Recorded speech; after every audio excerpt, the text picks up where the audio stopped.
Hi, Louise. Hi, Cheryl. Well, Louise came and visited us at McNally Jackson last year. Her entire family ran the marathon. We did. Did you all finish? Tattoo to prove it. We did all finish it, yes. Yeah, in various stages, but yeah. And in 8 short years, I just want to talk a little bit about you and Gareth and how you took over this very tired bookstore in our little village that had 3 bookstores. Yeah. You know, it had a private bookstore and like a Paper Plus, which is like a Whitcoulls, and this little tired bookstore. But that's not why you came to New Zealand. So explain a little bit of your journey to Havelock North and how you came to own these bookshops. Oh, where to start? Well, I suppose Gareth and I met when we were both police officers. We met at a regional training school and got married, had children. I then went into teaching. So I've got an English lit music background. And my brother came to live here a bajillion years ago now. And we came out to visit, and we came out to visit again. And we had the thought, why aren't we here? Because this is the loveliest place we've ever been in the world. Mm-hmm. And so it was quite whimsical.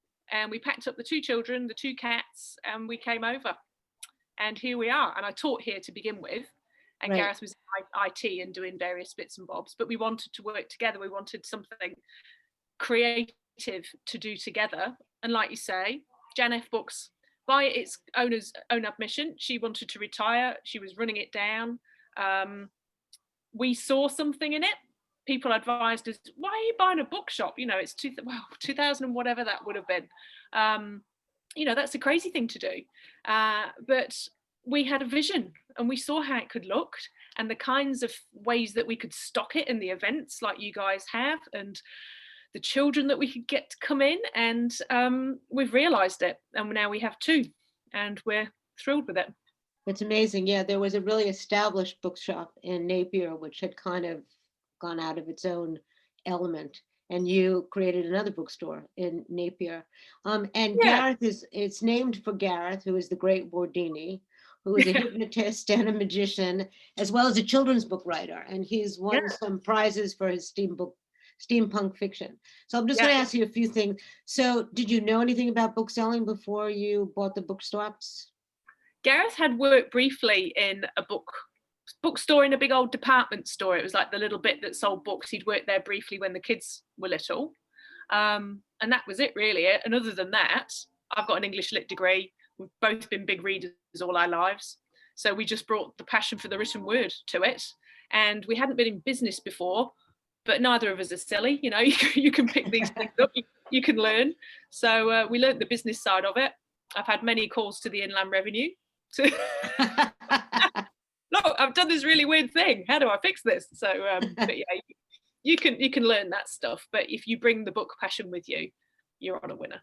And you've really, I mean, in a very short time, created a huge following. You have a podcast called The Wonderful World of Wardini Books.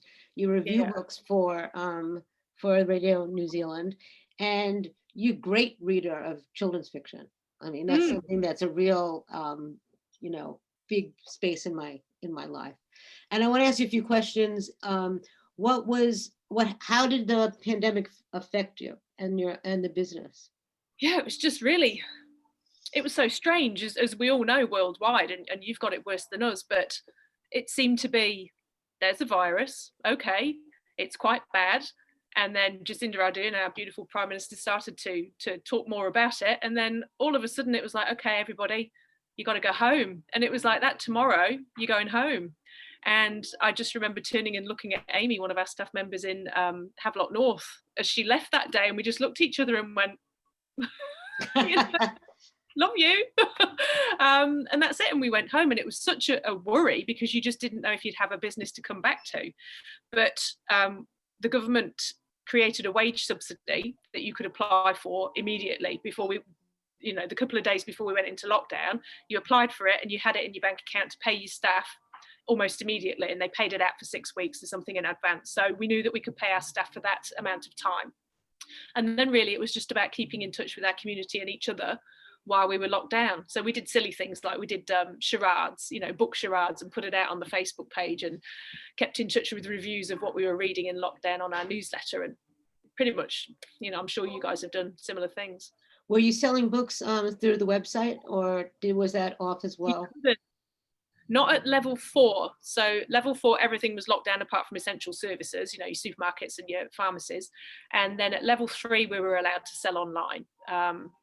So either, you know, Gareth and I or one staff member could come into the shop and process all the web orders. And then we did a free local delivery service. So Gareth and Nigel over in Napier just got out in the little cars and went and dropped people's letterboxes and it's in your letterbox. Yeah. That was like, I started my book, you probably don't know this. I started my book selling career in London, in Muswell Hill. And we used to have a little van that used to go pick up the books, the special orders from the publishers in the middle of the town. So that's how long ago it was. You don't do that anymore. So I thought, well, let's, it's amazing what you've done, and you've won the Bookseller of the Year for New Zealand, and it's usually given to the big established independents in Christchurch and Auckland and Wellington. So you've done a tremendous job, and it's amazing, amazing, in a very short period of time, and a lot of fun. And the bookstores are really wonderful. So let's talk about books that we recommend for the holiday. Before we go, make everybody jealous and tell everybody what life is like in the Hawke's Bay.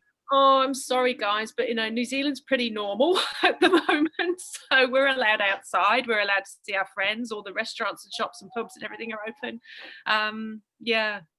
It's life as usual. There's a little bit more reticence to go out in Auckland, I think, because we've had a couple of breaches from managed isolation. But it's business as usual.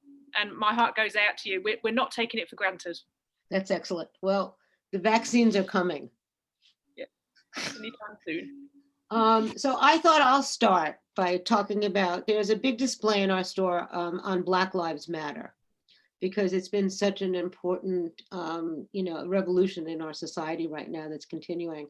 And we have a lot of books, and most of them are known. Some of them are like James Baldwin, all of James Baldwin's oeuvre. But I picked about 5 that I think are really amazing. And I can go through them quickly, and then you can do a few. Does that sound like a good plan?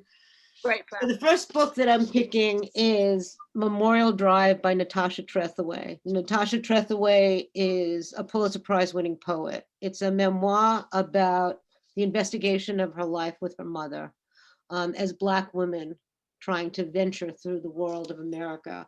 Her mother was killed by an ex-husband when Natasha was young.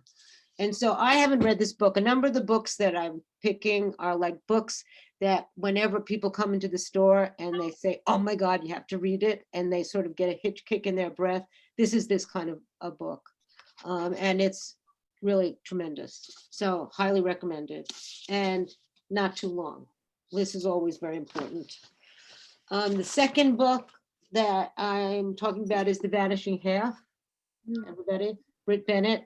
Do you have that in your stores? Yeah. Her first book was The Mothers. This book has just been named one of the 10 best books of the year by the New York Times. She's a young Black writer, and the story is about 2 sisters, one who passes as white and one who passes as Black. So it's very much sort of a discussion of this world in America right now, and it's been highly regarded. I haven't read this either. I'm being very honest about all that. Now, I still review for the listener, and they asked me what books I recommended. And if anybody in New Zealand wants to understand American culture right now, and the problems between rich and poor, Black and white, minorities, and the privilege, this is the book to give them. It's cast by Isabel Wilkerson, also named one of the 10 best books of the year. She wrote another book called The Warmth of Other Suns, which is about the Black migration to the North from the South. After, I can't remember when, since the Restoration, after the Civil War. This is more talking about the history of America in another way, which is that it's a hidden caste system. So it's not just racial, but it's economic. And it's a beautiful book. She's a beautiful writer. I have 2 more, and then it's your turn. This is The Shadow King. I'm sure you have that too. It was a Booker Prize finalist by Maza Mengistu.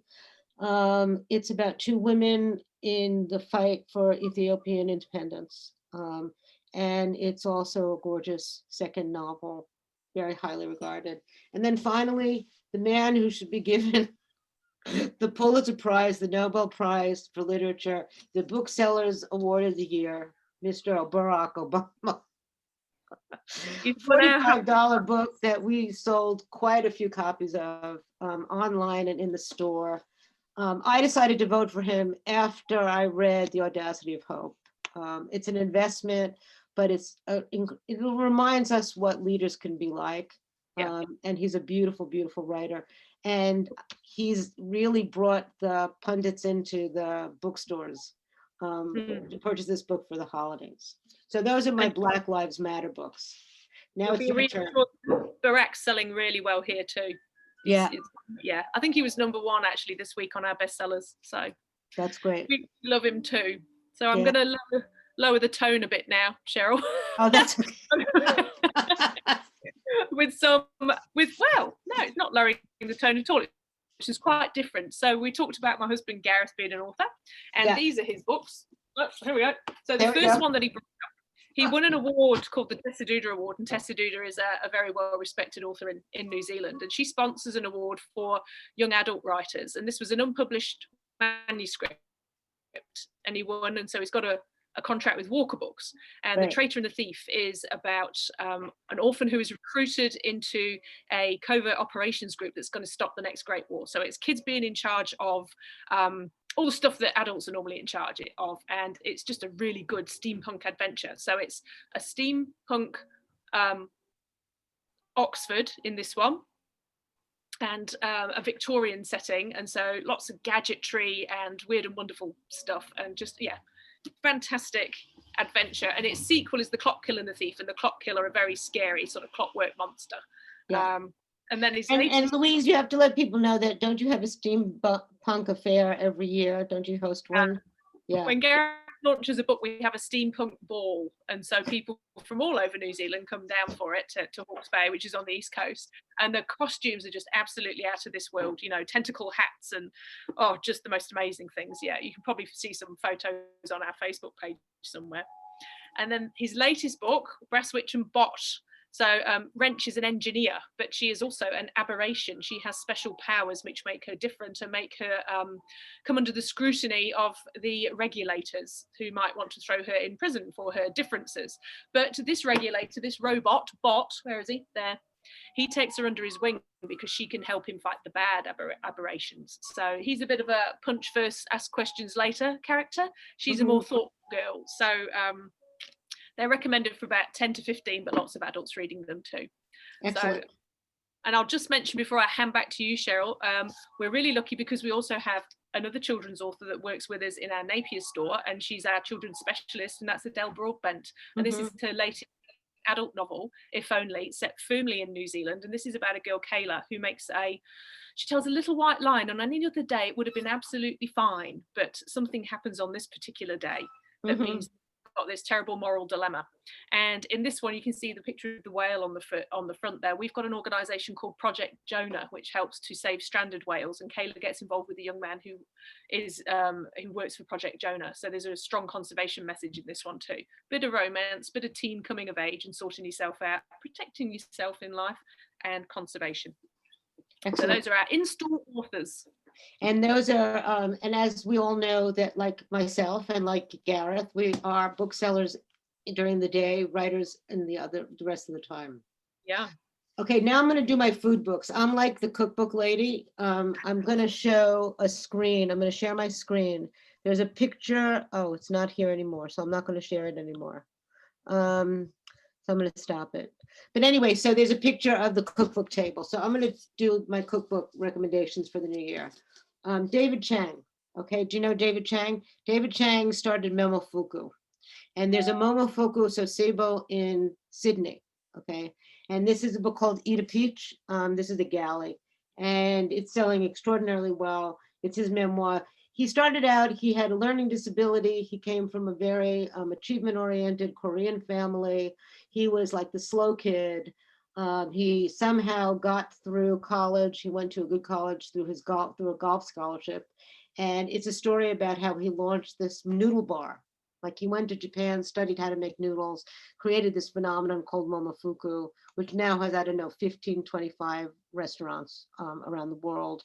And it's really, really a great read. And he's completely honest about himself. You know, he talks about yelling at all of his staff and losing his staff for it because he's yelling at them all the time.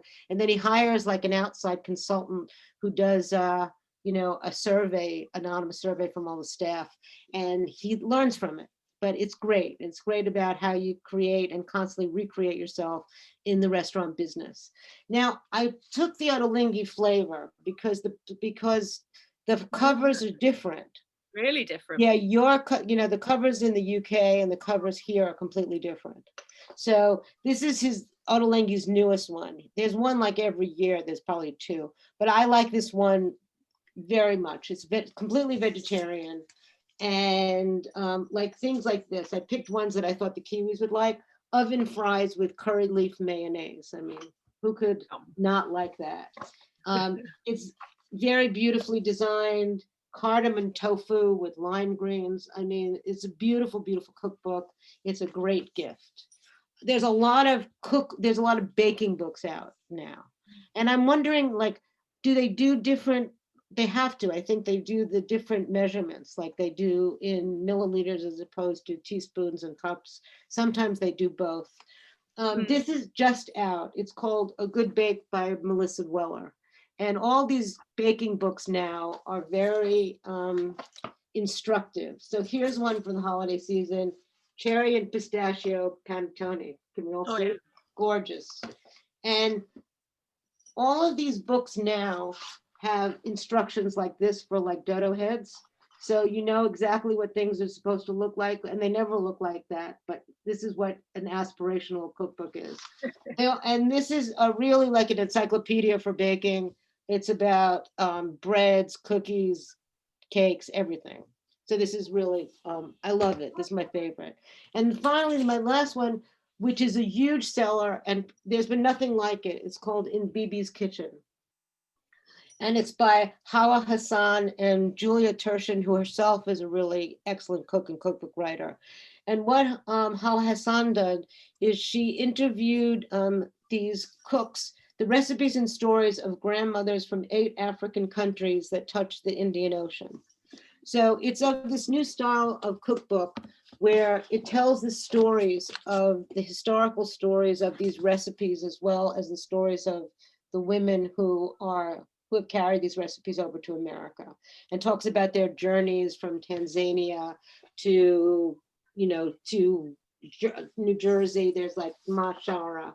So there's another cookbook that came out last year called Jubilee, which is also a historical cookbook about the African American experience. And it's sort of a new trend in cookbooks here of trying to be historical and almost like a memoir, as well as sharing original recipes. It's a great book. It's flying out of the stores. There's nothing like it. It's a great gift. No one will have it, and there's nothing like it. So I'm handing it off to you. Okay, and you asked me to. I'm not really a great cook, so I won't have many cookbooks for you here tonight. But Cheryl has asked me to point out this one, A.K.A, which is a Maori cuisine cookbook. So Monique Fiso has a restaurant in Wellington, in New Zealand, and you have to book well in advance. I think she's booked out for months in advance. But if I show you this one, beautiful hoo-hoo grubs. Wow, that's amazing. Yeah. So it's just, and bush parrots. I don't know if you're allowed to eat those anymore, but let's have a look. Lots and lots of seafood and traditional ways of catching your eels and your seafood. Wow, amazing. So there's not just recipes, but a lot of text about, and probably about the tikanga, the protocols of catching your food and preparing your food. And there is beautiful rewana Maori bread. It's gorgeous. It's a bit sweeter than traditional sort of Western bread. What else have we got? Oh, there's a pork belly one. That's gorgeous. Absolutely gorgeous. The photography is beautiful, isn't it? Yeah, it's fantastic. I learned about it because there's a cookbook bookstore that was I advertising it on their site, but I couldn't get it for McNally Jackson. So I Yeah, thought it's maybe been people could get it from Wardini. yeah. And And what then about, and you have Alex's book? yeah, this is the one I'm going to show you now. This is Egg and Spoon. So in Havelock North, where Cheryl and I both live sometimes, there's a restaurant called Pippi, and it's a beautiful restaurant. Sells a lot of pizza and a lot of. I had fish cakes. I was there last night actually, but a really beautiful, inclusive atmosphere. Eh, Cheryl? Where you can just sit and talk to the people on the next table, have your glass of wine, have a chat. So this is Alexandra from Pippi. It's her third cookbook, and this one is more aimed at children. So this means that this is the one I'm using at the moment. The recipes are more my level, but it's absolutely gorgeous, and it's illustrated by Giselle Clarkson, who is one of New Zealand's top illustrators for children's books. So here you've got It's beautiful. all your bits and bobs that you're going to need in your kitchen. Yeah. And she'll do things like, how do you make the perfect meatball? Let me see if I can find the meatball page for you, because it then talks about the perfect size for a meatball. So there's a Chuck's egg and a That's great. egg. And the perfect meatball size is in between a Chuck and a blackbird. Thank you very much. So now you know, everybody. So and I do like that she actually starts with beautiful sweet things, breakfasts, and the things that I have made so far are the raw strawberry cheesecake. Oh, that looks amazing. And that I left this in the fridge, and it's a really healthy, it's got maybe half a cup of maple syrup in it, and that's really the only sweet sugary thing in it, but it's got fresh strawberries and coconut oil, cashew nuts, and then you make the cheesy bit with soaked cashew nuts and fresh strawberries, and left it in the fridge, and it just went womp with my very meaty two blokes that are in the home at the moment. And I made a curry as well, but she's also got this beautiful page here of wild foraging things that you can find. Gorgeous. Yeah, and use. So the flowers that you can use, and puha, you can cook and eat it like spinach. It's kind of like a dandelion leaf. So those are my cookbooks. I wanted you to show that because Alex is my friend, because I was saying before we went on that in New Zealand you have to do many things. So I worked on their pizza truck that goes from like city to city in the Hawke's Bay. And she asked me, is there any really good cookbooks for children or young adults? And there really wasn't. There was once Jill Cremens, the photographer, had one years and years ago, but we couldn't find one. But just as that came out, something came out in the States, which I don't have because I couldn't schlep it home, is Melissa Clark, who writes a lot for the New York Times, has a new cookbook called The Kid in the Kitchen. And it's 100 recipes and tips for young home cooks. So especially in New York during lockdown, especially in all the states during lockdown, what better things to do than to read and cook? Yeah. So I'll let you talk about some New Zealand literature, and then I'll talk about some other literature. We have a good half hour. So do you want to talk about Jerningham? I haven't read it yet, but I will say Chris Sanders, who wrote it, is a very close friend of mine who's had many, many careers and is probably one of the best readers that I've ever known. And she wrote a children's book, which I read, and then which has just won a prize. And then she went and took a writing course with Mandy Hager, who's an established writer in New Zealand, and came up with this wonderful book called Jerningham. And then I'll leave it to you. And what it's about. It's quite a special book. It's about the beginning of white New Zealand, so Pākehā New Zealand, which is a Māori word that basically means, I think it's got different interpretations, but it's a stranger, so someone that's not Māori. And so Māori were obviously already living quite happily all through New Zealand, and this is about the New Zealand Company sending boatloads of people over, not to an already established colony, but to actually build cities. So this is about Edward Jerningham Wakefield from the New Zealand Company's Wakefield family, and he's sort of the wild one, and he's shipped over from England to get him out of harm's way, but of course he can find harm wherever he goes. And when he arrives, and it's told from the perspective of Arthur Logg, who's a bookkeeper, and there's just Māori living in their pa, their villages, and they build a city, and it's just quite incredible. And it's about this very Victorian society imposing itself on something that is already there. There are already people there. Thank you very much. And I think Chris has made a really good job of just how strange it would have been for Marty to go. There was lots of, okay, we can share, we can, there's plenty of room for all of us, but oh, here's another boatload, and now you're actually wanting us to sign things and impose your laws upon us. And of course there's this massive cultural gap, because the sense of ownership or the concept of ownership for Māori people and for Pākehā is completely different. So that's when the Treaty of Waitangi is signed, but people think they're signing the interpretations are quite different. So this is the start of New Zealand in as a bicultural country in Wellington, the formation of the city of Wellington. So and the rather entertaining character of Jerningham as well. So he travels up the river to Wanganui, and one of the first things he does is build a brothel. So we've got that going on with Jerningham. Yeah, really nicely done. Anyway, and Chris has done extensive research, and it's taken off, which is really kind of amazing. So, and I have it too, but I haven't read it because it just arrived, because I couldn't get it here. So here I have, Chris, if you're watching, I have the copy of Jerningham. I'm going to talk about this book. I did an interview with Shalom. Shalom Auslander wrote a book called Foreskin's Lament, which is hilarious. He grew up in an Orthodox Jewish community in Muncie, kind of escaped, is very satirical. And this book is really dark, dark, dark, dark. It's Mother for Dinner and Mother is Dinner. He's invented a sect of cannibals. Wow. And it's really, really a take on Mormon. It's like the Mormons met the Orthodox Jews. And it's completely, totally invented. I did an interview with him. It's online. You can find it. I really think he's a fabulous writer.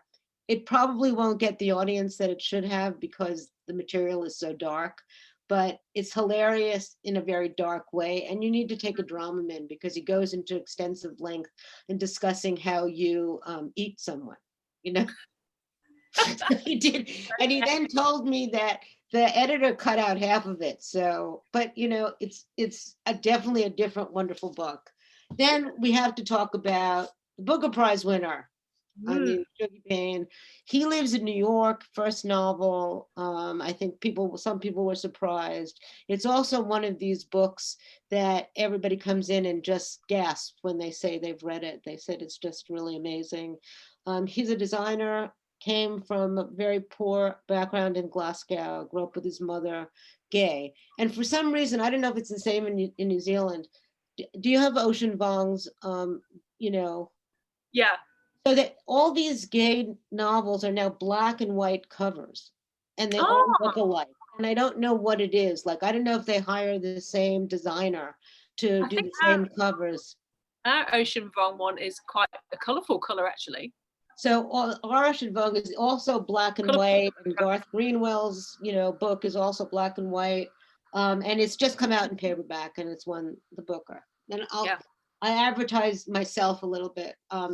I participated in something called Statorec, which was an online blog that they just came out with, an anthology where about 35 of us have written about what it's like to live through the pandemic. And you can get it probably through Outpost, and it's called Writing the Virus. I also interviewed the editor in my reading series. And I wrote about what it was like to be in New Zealand at the start of the pandemic, and then to come back here and to ask myself every single day, why am I not back there? But I'll be back there. You've seen my house. My daughter was born there. All right. Your turn. I'll do a couple of New Zealand novels. So this one, State Highway 1 is the highway that runs right from the top, Cape Rena, all the way through the North Island. Then you can catch the ferry and you can drive all the way down the South Island. And in this one, there are twins, and Alex and Amy fell out a bit. And Alex went to work in Dubai, And then he gets a phone call to say that his parents are dead. They've been killed in a car accident. And he flies home to New Zealand. And he and his twin sister need to say goodbye to their parents. And they have the funeral. And then they drive up from Auckland up to Cape Rena, which is the spiritual place where Māori have always farewelled their dead. Off they go. And they do the thing, and then they drive home to Auckland, but they get to Auckland and they don't want to stop. So then this becomes a road trip of these siblings trying to figure out their grief and their past discord, and they just keep going. And it's about the people they meet and their personal development, and it really is a long journey of saying goodbye. And it was quite beautiful and quite surprising in many ways. So that one is great. Sam Coley, so he lives in Australia, but he's a New Zealander. And then Carl Nixon is the most amazing New Zealand author. So he's a Christchurch-based author. I think he's won all sorts of prizes. And I want to say he went to, so he wrote this one whilst in France because he got the Catherine Mansfield Fellow. And then he went to Menton in France. And this one is set on the west coast of New Zealand, which is very wild. You can go missing and no one will ever find you. And that's pretty much what happens in this book, is that a family come over from England in the 70s, and the dad's got a job in Wellington, but before he starts, he and the mum and the 3 kids, and the tiny baby, and 4 kids and 4 older kids, they go on a bit of a road trip, and they're down south, and the weather's appalling as it can be. And he wants to drive on and get to the next place against his wife's wishes. She would like to stop, thank you very much. But no, they push on in the dark and the driving rain, and the car comes off a cliff on the west coast. That family goes missing, never to be found, until 4 years later, the auntie back in the UK gets a phone call saying, we've found the bones of one of the children, but the bones show he was 4 years older than when they went missing. So where the hell was he for those 4 years? And yes, he's dead now, but he wasn't. He didn't die immediately. So then the whole book is about what actually happened to that family when they came off the road. And it was brilliant. It was riveting. So it's kind of a thriller, but it's more of a mystery, really, quite a literary mystery. And there are lots of sort of conversations about how people live their lives, and you might have been going down this route, but this happened and maybe that was for the best. So yeah, that was just fascinating. And then our big one that won our New Zealand, the Ockham Prize for the best novel in New Zealand, is Owe, which is sort of Owe is a cry. And this is by Becky Manawatu, and it deals with a little boy who his parents have died. Sorry, there's so much death. And his brother has kind of just deposited him with auntie because the older brother can't cope, and he's beggared off. And what's the little boy's name? Arima.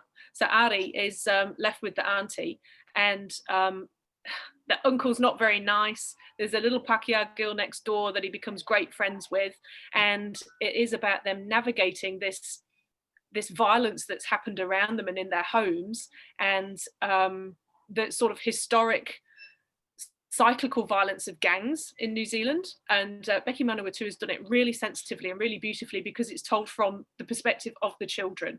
So there's always hope there, even in some really dark moments. So that is a well-deserved winner. One of the things that I think is really interesting is like Maori culture sort of exploded in literature. You know, if you think about 40 years ago, there weren't that many Maori writers. I mean, the whale writer whose name escapes me right now, you know, Witty Amara, who I met in our Air New Zealand lounge. You know, he's the king of the Maori.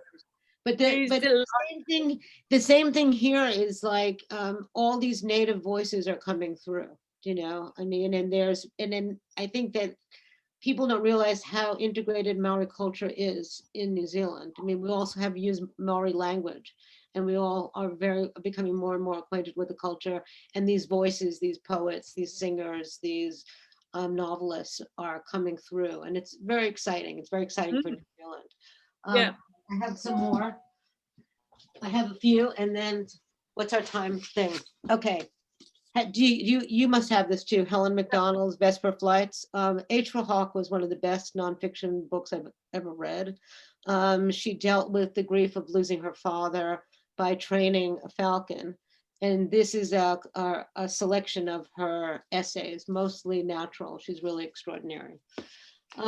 Sigrid Nunez, whose book Love won, her. but everybody loves. She's my friend. She's my friend. Oh, And I love her. she's wonderful, and she's gotten the attention she's deserved. So The Friend 2 years ago won the National Book Award. This is a little book they republished called Myths, which is about a marmoset that was owned by Leonard and Virginia Woolf. Oh, And she's a very delicate, very intensely smart and lovely writer. And Joy Williams, who's a great American short story writer, said no short story should exist without an animal. mm. So, Love, so there are a lot I of love The Friend. animals in That's great. Sigrid's work, which is amazing. This is another one of the, you have this too? Yeah. One of the 10 best books of the year. Homeland Elegies by Ayad Akhtar, who is mostly known as a playwright. This is like autofiction, right? It's a lot of personal history, but it's also examining what it's like to be Muslim in this culture, and to come from South India. I haven't read it yet, but I will. This just won the National Book Award, Interior Chinatown. Again, another examination of what it's like to be other in this country. This is his fourth novel, somewhat humorous, just won the National Book Award. And it just came out in paper over here. And these are my last two. Nicole Krauss, who wrote The History of Love. This is a collection of her stories called To Be a Man.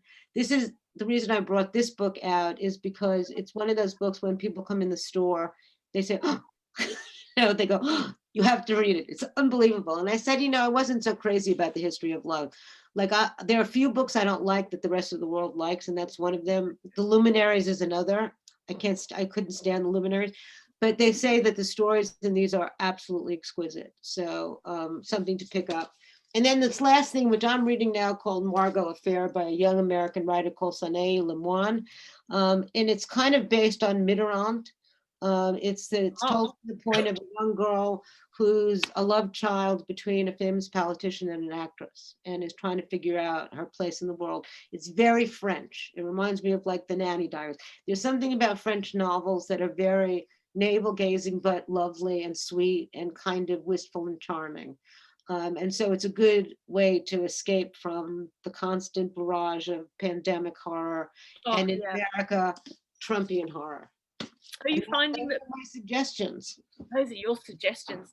So are you finding that people are buying books about the pandemic or veering away from them? Because we're finding that they're starting to be published, but we're still in the middle of it. There were a couple books like Emily St. George's Station 11, which I actually bought in New Zealand and brought back with me, and I didn't like it. That's another book that everybody likes and I don't like. And then there was Severance, which is an imagined plague in New York City, which was written by a young Asian woman, and that's kind of funny and very popular, and I like that a lot. People are reading like the Decameron, and things about the plague, but it's sort of like politics. They're publishing 1, 2, 3 these things about the pandemic before it's even been over, but there'll be a lot of fiction, and who knows what'll come out of it. Yeah. So how are we going on time? Did you want any more?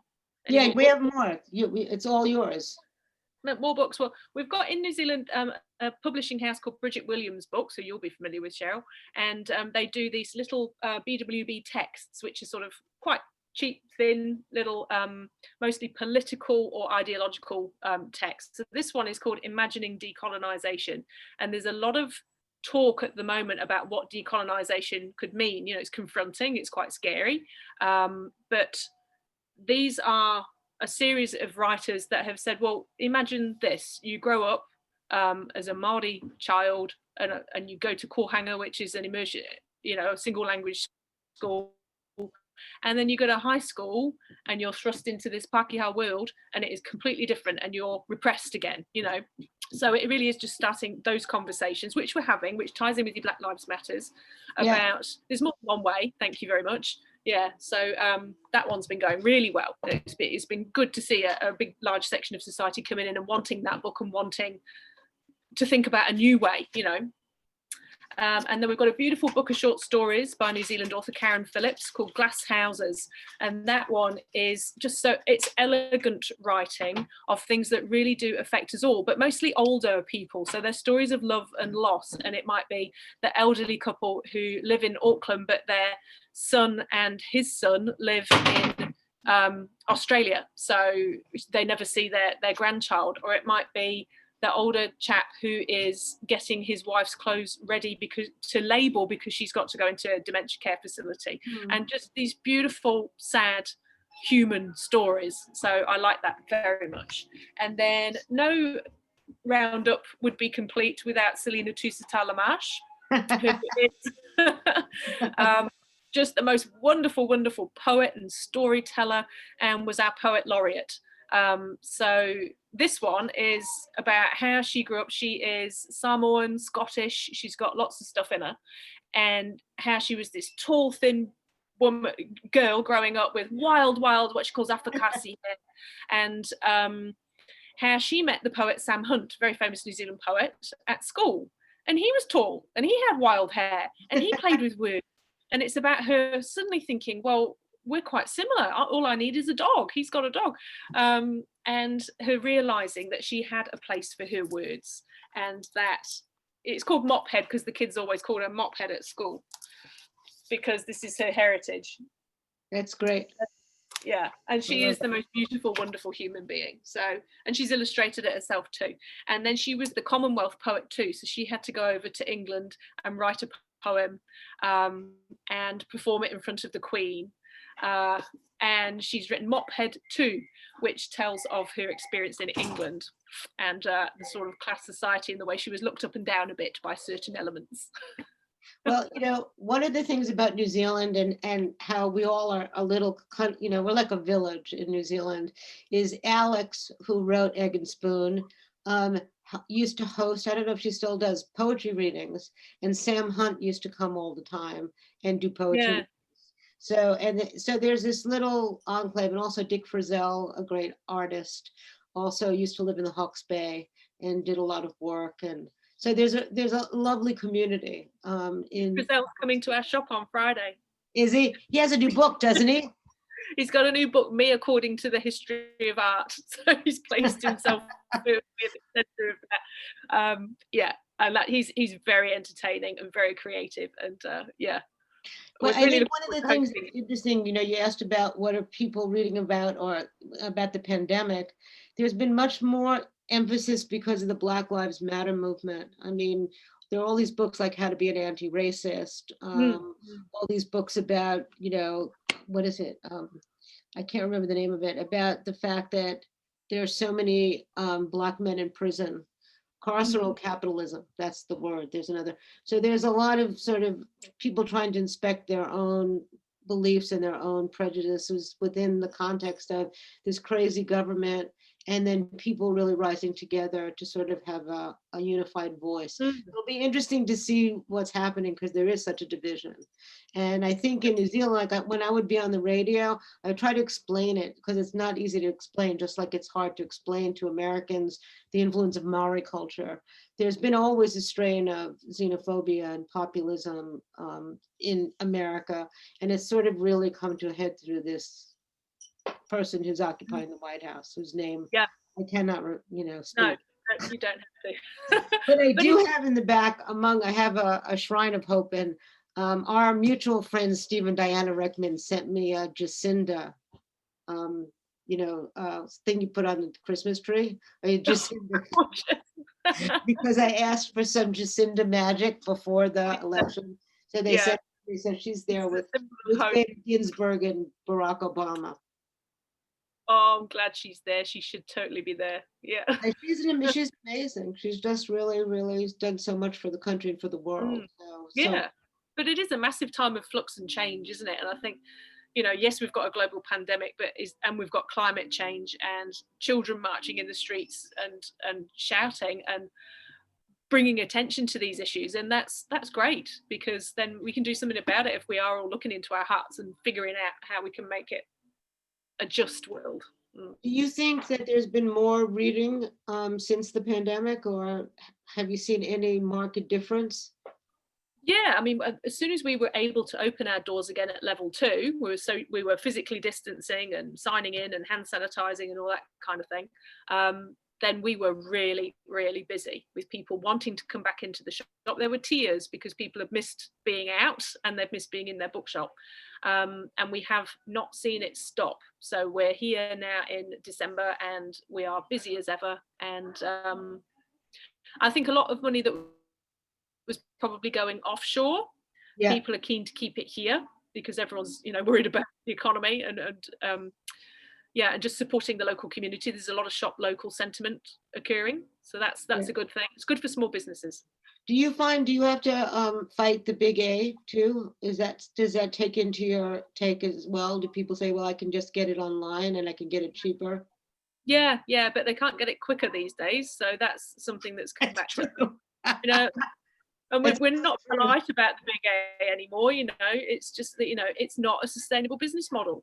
It's killing creativity because the more of that market that you control, you're actually crushing writers into writing certain things for certain markets, and they're controlling your thought processes. So it's insidious and it's wrong and it's immoral, and come on, pay your workers, for goodness sake. Exactly. Anyway, here's me on my high horse. We have 4 bookshops, 2 stationery stores. They're all open. The last one opened when we also went down to level 4. It's in a mall in Brooklyn. And I think what we can tell people who are watching, or anybody who will watch this, because it will be taped, the best thing you could do for writers is support your independent bookstores. Buy your books. If you don't want to go out, you can buy everything online. We will send the books to you. We will send the books to the people you want to give presents to. Yeah. You don't even have to leave the house. And so I think that's really a rallying cry for us as booksellers and writers. And I think that's about it. Maris, does anybody have any questions? Not that I see, but this is your last chance if you're watching this and would like a personal recommendation from Louise or Cheryl.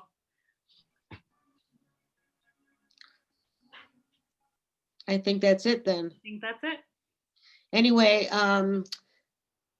lovely summer day in New Zealand. Send our love to all our wonderful friends and all those people who want to come. New Zealand's a wonderful place to visit once we are able to travel again. And I'm desperate to be back in New York as well. I can't wait. So I know. We'll see you and we'll take you take your son to Death and Company. Exactly.